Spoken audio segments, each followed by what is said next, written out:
Hi, what's going on, you guys? Purpose of this video here is to go into our gender, sex, and sexuality lecture, as well as our race and ethnicity lectures for our intro class today. So, without further ado, I'll first get off into race and ethnicity. So, the learning objectives for this particular lecture will be to define race first and foremost, explain the dynamics of race uncovered in American society, identify the different forms of racism. Number four, to articulate the effects of racism on minority groups.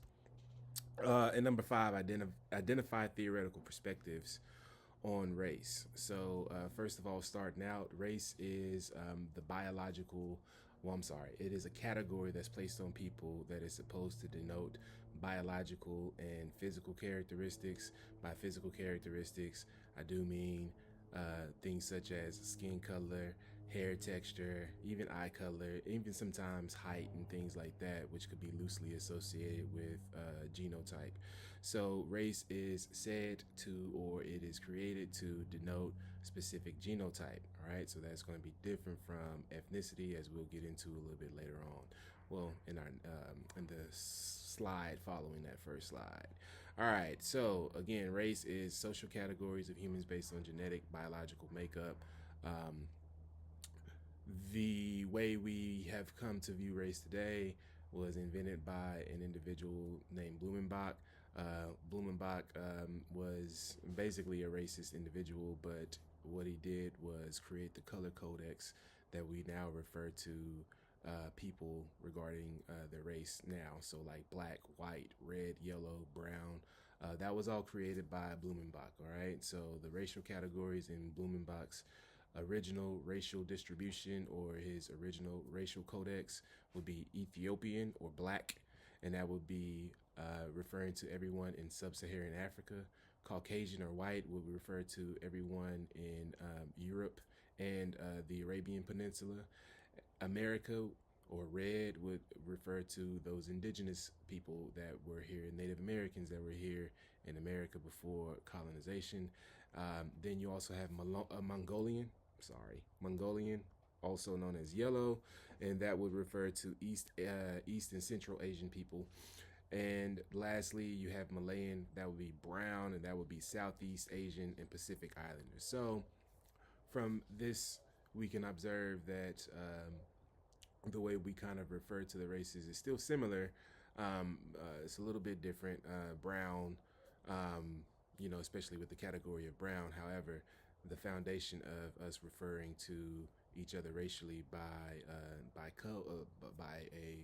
color code. Sorry about that. By a color code that was invented indeed by Blumenbach. Now there are other forms or ways to stratify race, but let's just talk about the purpose of race. Well, why was race created? Well, first of all, race is a result of the colonial period. Most people don't necessarily know that, but before or prior to the colonial period, race didn't exist as a category to refer to people. Now, people did identify themselves based on ethnic grounds and so on and so forth, but that would actually beg the question of why was it invented? Well, it was invented for the form of, well, it was invented as a form of social stratification, categorizing people in societies that were more now diverse due to colonialism, once again, and industrialization. Now we have a way to categorize these people in these very, what we will say now, racially diverse situations. All right, now let's move on to other classifications in the earlier days of race. Actually, there was a stratification or social hierarchy even amongst the Caucasian race, right? Or white race. So this was further stratified into three different categories. You had Alpines, you have Nordics, Alpines, and Mediterraneans. And the Nordics being people of very, very fair skin, tall, blonde hair, blue eyes, so on and so forth. These people were stratified at the top of whiteness, and this therefore went on to formulate how um, American society actually went about as far as like who they would let in the country regarding immigration and so on and so forth when they began to put immigration quotas on certain specific races.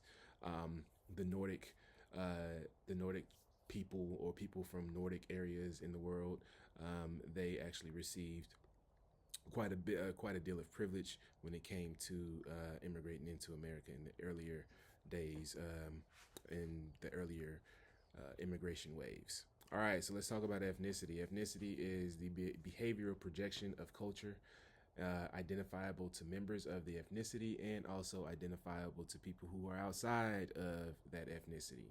All right, so ethnicity is a cultural display. All right, so ethnicity includes then everything that culture includes, which would be fashion or way of dressing, speaking, right? The way you speak not only language but the way you speak a language, which would be dialect, food, entertainment, right? The things that you're most likely to be entertained by, or when you're going out for leisure time or entertaining or entertainment, the type of activities you involve yourself with, or you involve yourself in, rather, sorry about that, as well as the people that you actually hang out with. So that is what ethnicity is. That is different from race. So if we look at it from that lens, we could see that just because a person may be of the same race, right, they don't necessarily have the same ethnicity. So, for an example, once again, referencing colonialism, in the days of the mid-Atlantic slave trade, slaves from parts of Africa were dropped off into different parts of what is now the Western Hemisphere, or the West, I guess you could say. So anyway, you had people that were dropped off in what's now today known as the US of A, right? The United States of America. You got people that were dropped off in parts of Mexico, Belize, Brazil, again, South America, parts of North America, all throughout, right? So this means that, well, as time progresses and these very unique situations kind of evolve, these people develop different ethnic practices from people, from blacks in other parts, right? So specifically, let's say with Brazil, right? Ethnically speaking, I don't share ethnicity with a black person from Brazil. However, I do share the race, right? So again, this is a way to distinct from race and ethnicity. Race is supposed to speak to physical aspects of a person's being, while ethnicity speaks to the cultural aspects. All right. So ethnicity is a behavioral projection of cultural identifiable to members of society. This cultural display is identifiable to both, once again, people within that culture and people outside of that culture. Ethnicity is learned through a process called cultural transmission, and this is the generational passing on of cultural traits from one generation to another. So, for an example, food is one thing that most people can identify with. Mostly all people can identify with. So I'll use that as an example again. Learning how to cook a culturally specific dish from your grandmother, all right, that would be an example of cultural transmission. How you speak a language, right, once again. So we know that there are a lot of different ethnicities that actually speak Spanish, but sometimes we can tell a little bit difference in what ethnicity a person is based on how they actually go about speaking Spanish. Okay, so the groupings of society. Sociologists study racial and ethnic categorization as belonging to two main categories: minority groups and dominant groups. So from these, or from this creation of race, we have two different categories that basically result throughout societies. So we have minority groups, and these are the racial groups that are characterized by having a lack of access to the resources within the power structure. And then the dominant group actually has all of the access to the power structure. In our country, the dominant group would be called WASP. Yes, that is correct. WASP, as in the insect. So WASP stands for White Anglo-Saxon Protestant, because Protestant people from England were the ones who actually first colonized and then went ahead and founded this land that we live on as a nation. All right, so maintaining dominance. The dominant group of American society maintains its dominance through racist norms. All right, so since this country was founded on racist and exploitative principles and practices, it is not strange to assert that, or even hypothesize that there are still racialized norms that instill or ensure the crystallization of power in the way that it looks today in American society. So, racism, what is it? It's basically the discriminatory acts and prejudices and beliefs based on the inferiority of an individual or an individual's race. I'm sorry. All right. So, it is the idea that an individual is biologically, since race is supposed to speak to biological characteristics, biologically inferior or superior to another. All right. So, racism manifests itself in two main forms in American society. You have institutional racism and individual racism. Institutional racism is racism that is systematic in the sense that it is a system that produces racist results. So, for an example, our education system, one that we can obviously relate to, would be a racist institutional system in the sense that it produces results that highlight inequality based off of the variable of race or inferiority, depending on how you not inferiority, but it just marks inequality based on ideas of inferiority. Essentially, if you were to hypothesize deeper about that. And then you also have individual racism. So that is just basically racism that is displayed by individuals. It could be towards another individual, or it could be towards a whole entire group of people. So an example of that would be a racist white store owner not allowing black people to enter her store to shop, or every time a black person enters her store to shop, they are harassed or followed around or suspected of stealing, police called on them, things like that. All right, so the maintenance of dominance is maintained through racism, essentially. And this is not a race and ethnicity course, so I won't get into all the ways that racism has maintained the power structure in American society. But another way that maintained, another thing that maintains not the superiority, I'm sorry, but the dominance of WASP in American society, and the dominance of any dominant culture throughout society would be assimilation. All right, so assimilation is the process of a subordinate culture adapting the norms established by the dominant group. An example of that would be if I were to immigrate into America from, let's say, Angola, and my name is either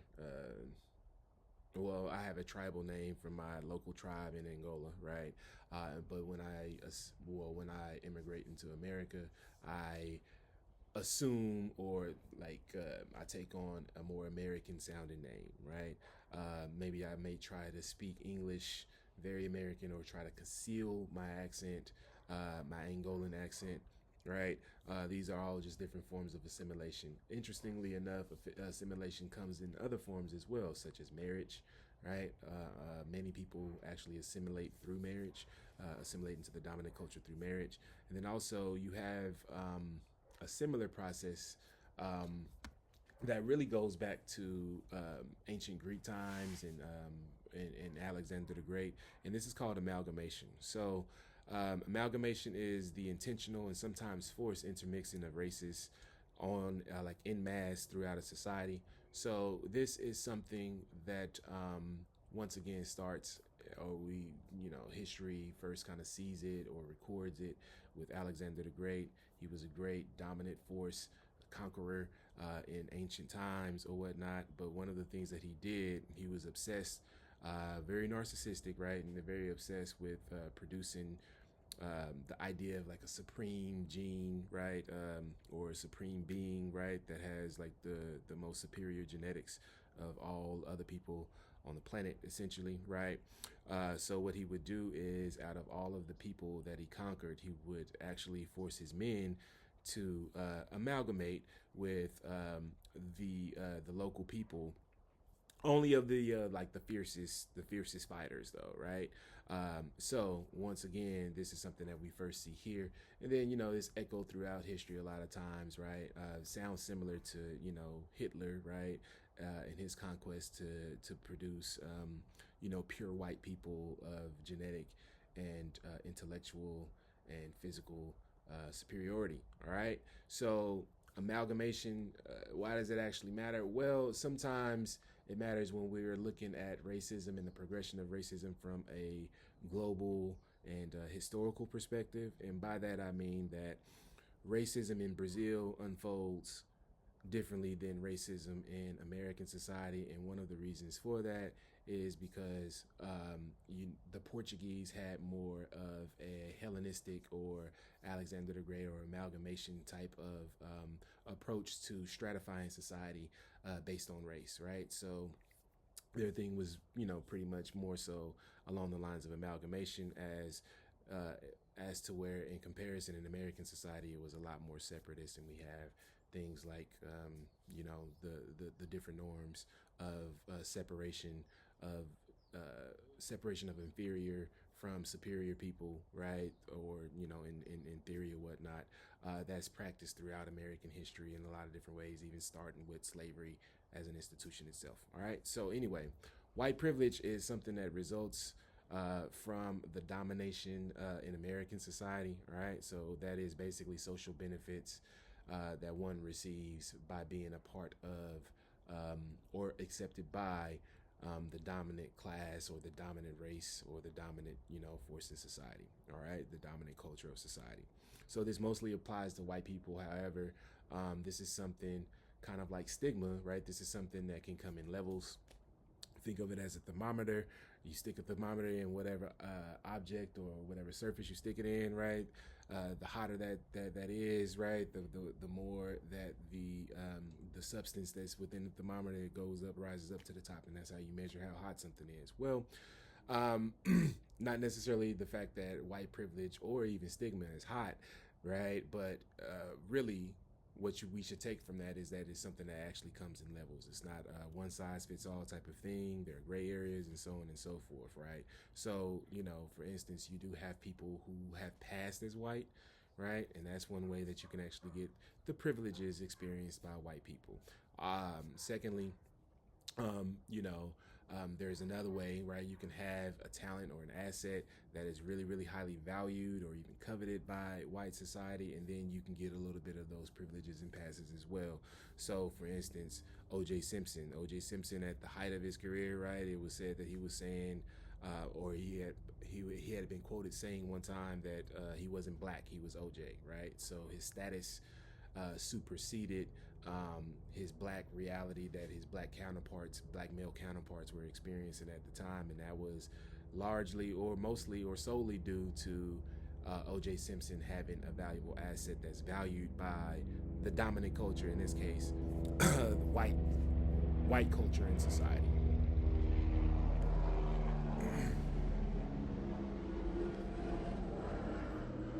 All right, so when it comes to white privilege being something that comes in levels, sociologists or many sociologists define this as something to be to be a root cause of colorism and other things, other similar social phenomena throughout society. So colorism is manifested in so many different ways through creating stigmas around darker people in different ethnicities or races or whatnot, to applying things like skin creams and stuff like that to lighten up your skin. Again, the aim is to get the physical effect of whiteness, and that again creates a situation to where there is this social privilege favored towards whiteness or whatnot, right? So you'll have social privileges. Again, that would be the aim of that.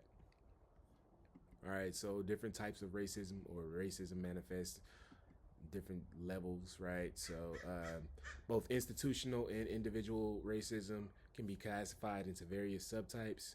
So stereotyping, or the oversimplified, um, a lot of times derogatory generalization of people based on racial and ethnic characteristics.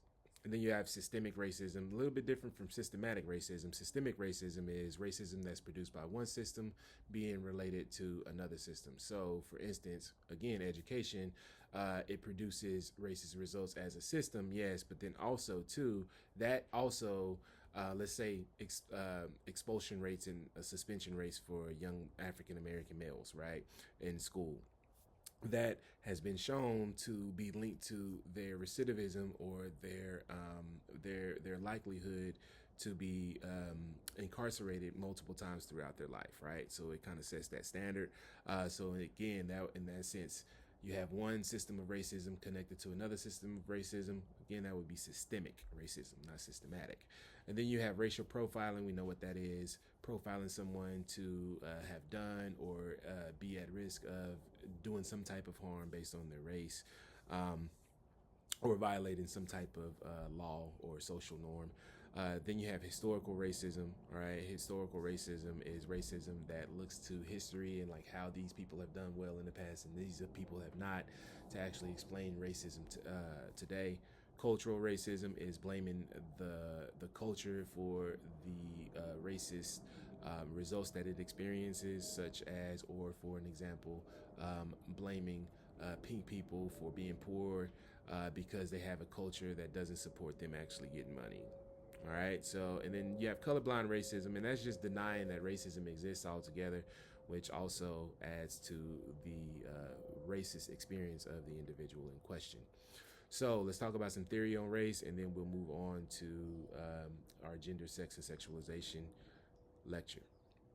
So, functionalism, the functionalist theory says that racialized dominance helps to build a collective conscious in society. Homogeneity is, in this point of view, homogeneity is the ultimate goal because we want society to be as homogenous as organized as possible, and we want people to like be following the same type of rules and stuff like that.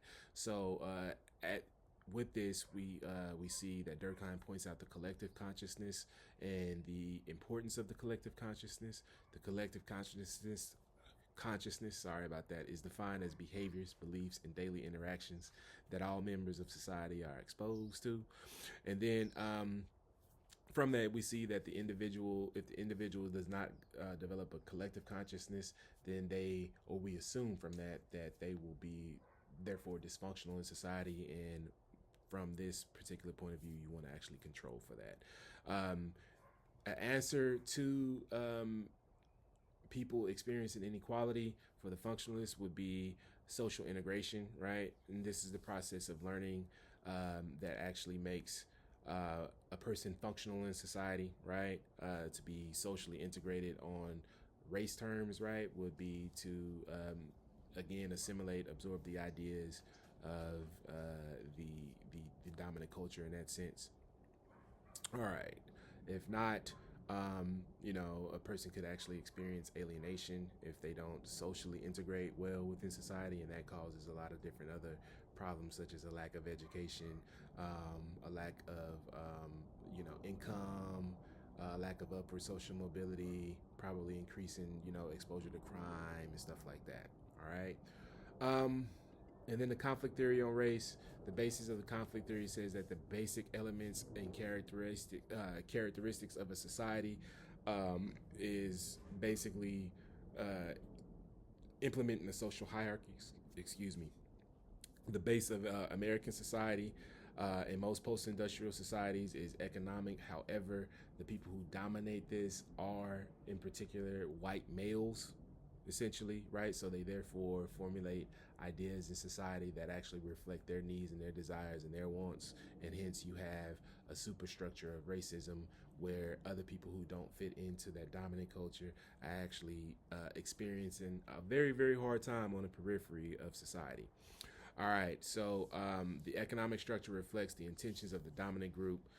In this case, again, the WASP, and the intentions of the WASP is to ensure that white people remain dominant, or at least in American society.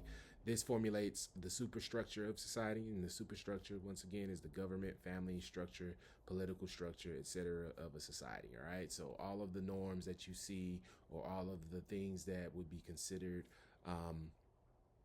normal that you see in the functionings of the government and of the family, like the nuclear family, right? So, for instance, the male being the breadwinner, which that's starting to dissipate in society a little bit.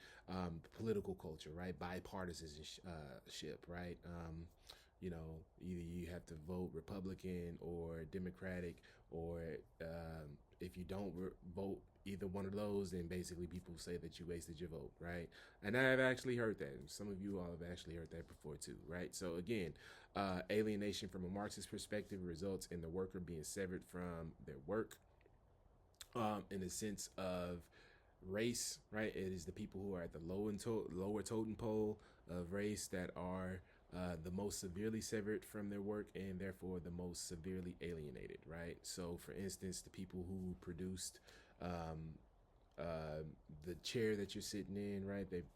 Let's say they were from a third world country, right? We don't ever even think about them, right? They're actually severed from their labor. We don't value them as actually individuals, right? We value the chair over them, right? And 9 times out of 10, this third world country that the chair is being produced in is a melanated country, right? Meaning that they have dark skinned people or like people of color in that country. All right, lastly, we got the symbolic interactions theory. Rationalization is the cause of racist culture, right? So, to these people in this standpoint, from this standpoint, from these scholars, okay? So, essentially, race or racist norms wouldn't exist if people didn't normalize them by accepting them and stuff like that, all right?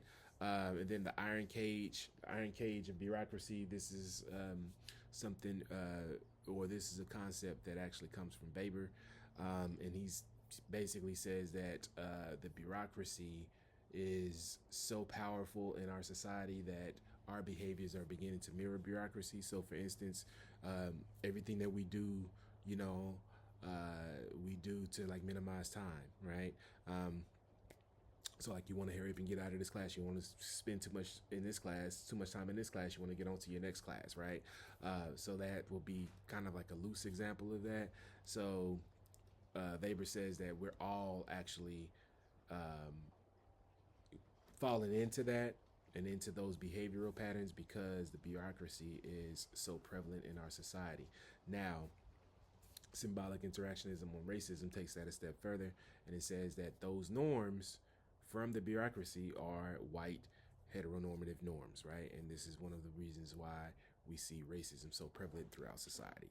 All right, so that summarizes, or I'm sorry, that sums up our race and ethnicity lecture. So moving on to our gender, sex, and sexuality.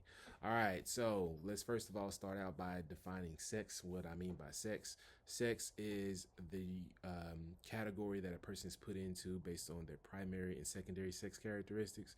Your primary sex characteristics are those characteristics that exist at the time of birth, right? So the ones that are most recognizable at the time of birth, right, are your penis or are the penis and the vagina, right? So basically, you are placed into a category uh, based on whether or not you have a penis or a vagina. Those categories obviously are male and female, but then there is a third category, which is intersex, and that is when a person is born with both primary and or secondary sex characteristics for both males and females. All right, so that's what you would call an intersex person. However, this is not a super active term in our society because our society or American society, I should say, controls for intersex people by making or highly encouraging people to actually pick or a parent to actually pick the sex of the child before they leave the hospital. And if the parent is not available to do it, then the doctor does it, right? So that is essentially why we technically have 3 different categories for sex. However, one is not widely used throughout society because the active or inactive nature of it. And then you have gender. Gender would be basically how one performs. An easy way to think about gender, it is behaviors that are reflective of how one performs being male or female, right? And their interpretation of that, essentially. So gender, again, behaviors and expressions related to sex.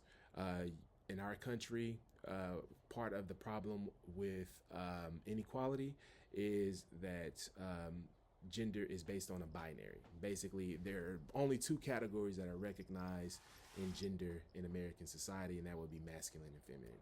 However, as you all do know, there are also additional or alternative expressions of gender, which include transgender, androgyny, and we won't go through the whole list of them because again they kind of evolve um, quite frequently, and by the time you see this, it might not even be super accurate. So anyway, that is what we call binary exclusivity. Binary exclusivity is basically when you only recognize two categories of something and you don't look at the spectrum in between, and you only compensate and recognize I'm sorry, you only compensate and accommodate those two. All right. So again, you can use your imagination to see how many issues that could actually cause. One thing, as far, especially with transgender population, they are highly exposed to being homeless at least once in their lifetime.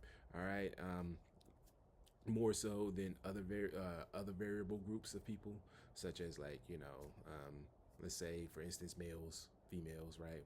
Well, transgender people actually have a higher exposure to being homeless at one point.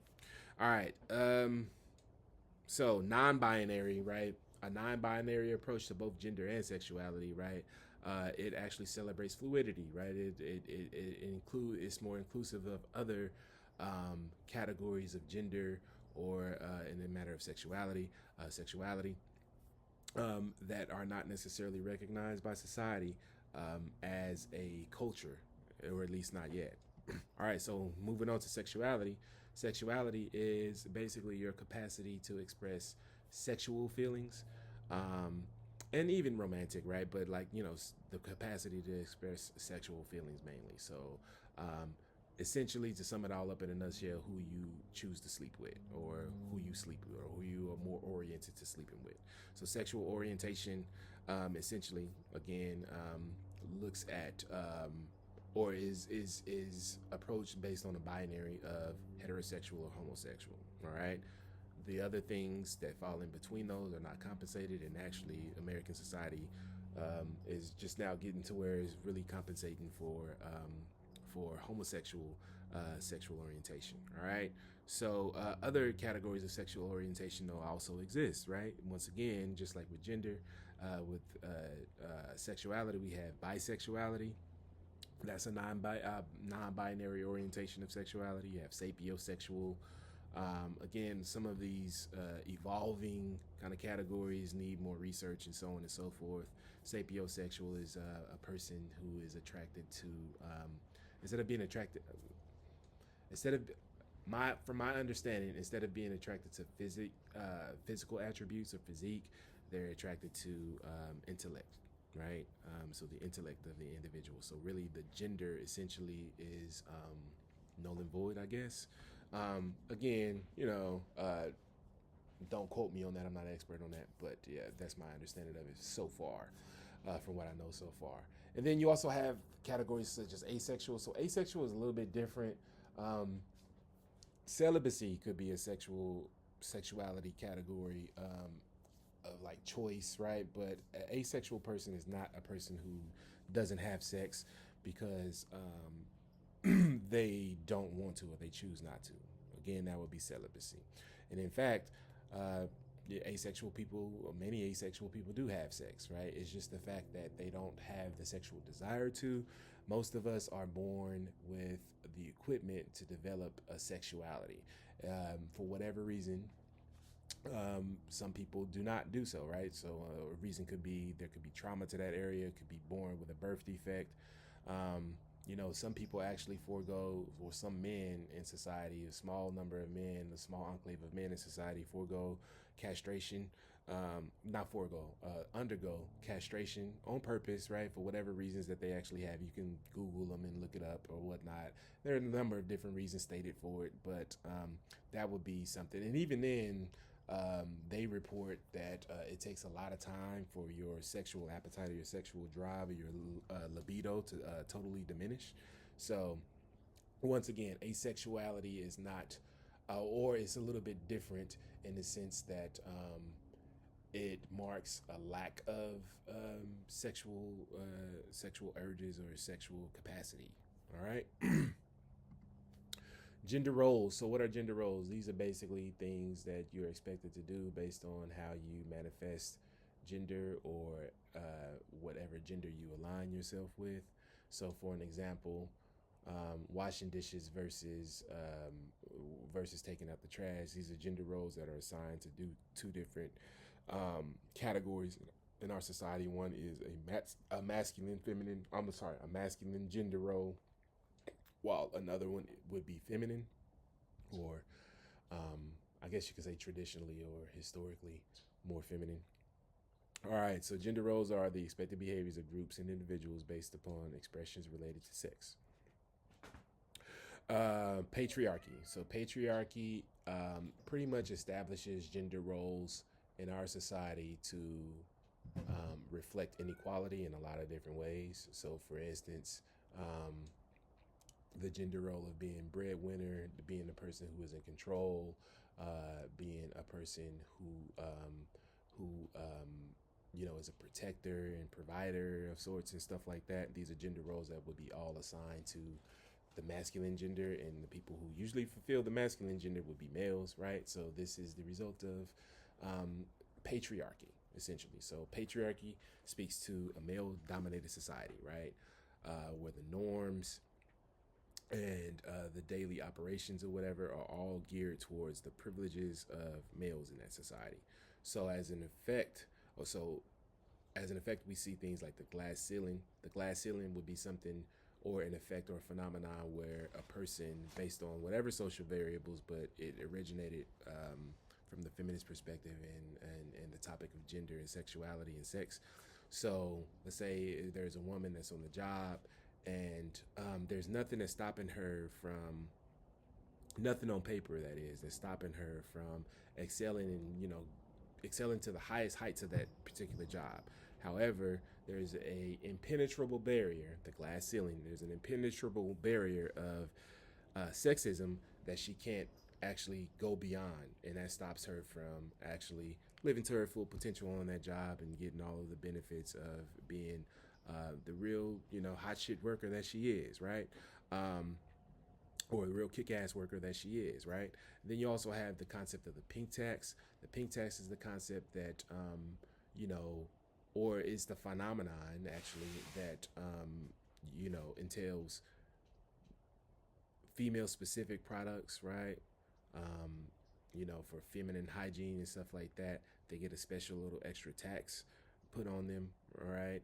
And then pink poverty. Pink poverty is another issue that shows that divorced women have a higher chance of experiencing poverty and even homelessness than divorced men, or the notion that single parenthood is a high predictor of poverty, right?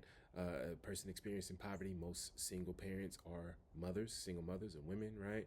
So pink poverty is just the effects of being a woman, putting you at a higher exposure to or higher risk of poverty. All right, so patriarchy basically is evident in all of the primary agents of socialization. That is the family, school, religion, media, our peers, right? Socialization. Patriarchy is evident in all of those perspectives. So, for example, in schools, most of the people who do the greatest shit that you found out about in elementary school, right? They were what? Right? So again, white males being highly celebrated in history books, all right? Then that transfers to on the job market once we go and, look for a job and get a job. It's going to be evident there, right? It's going to be evident when we send our own children to school, et cetera, et cetera.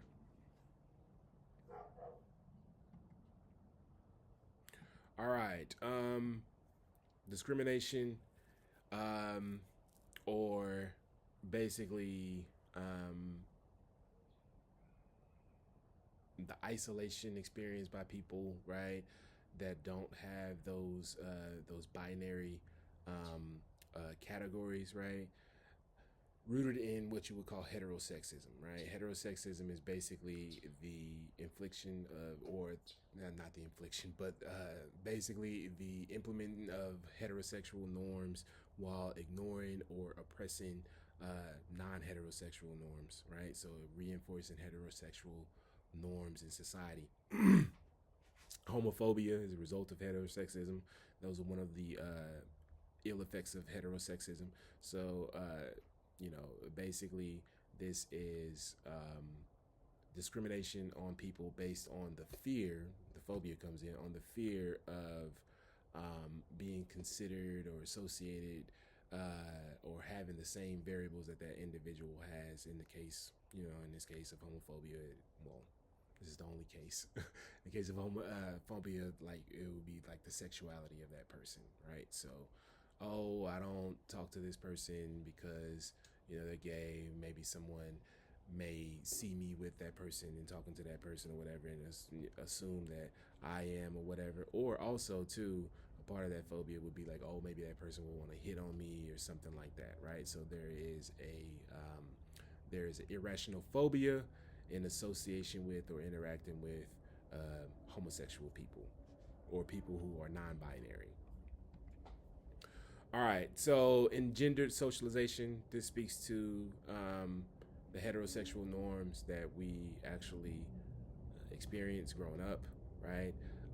Roles of inequality between genders, right? Or even like males and females, sex, right? And then systemic oppression of groups such as LGBTQ people or people who are members of the LGBTQ community. That is, women, the roles of women, the rights of women, bodily autonomy, basically having the right to, say or make decisions for your own body, right, and your own physical well-being. Sexism, again, is systemic and also systematic, but this is um, something that produces inequality for women, essentially, right? So things like sexual harassment on the job, which is something that men experience as well, but by and large, right, women experience it more, and then also too the effects of it could be um, could be, right, not always have to be, but they could be extremely damaging and even more normalized in that sense, I guess you could say.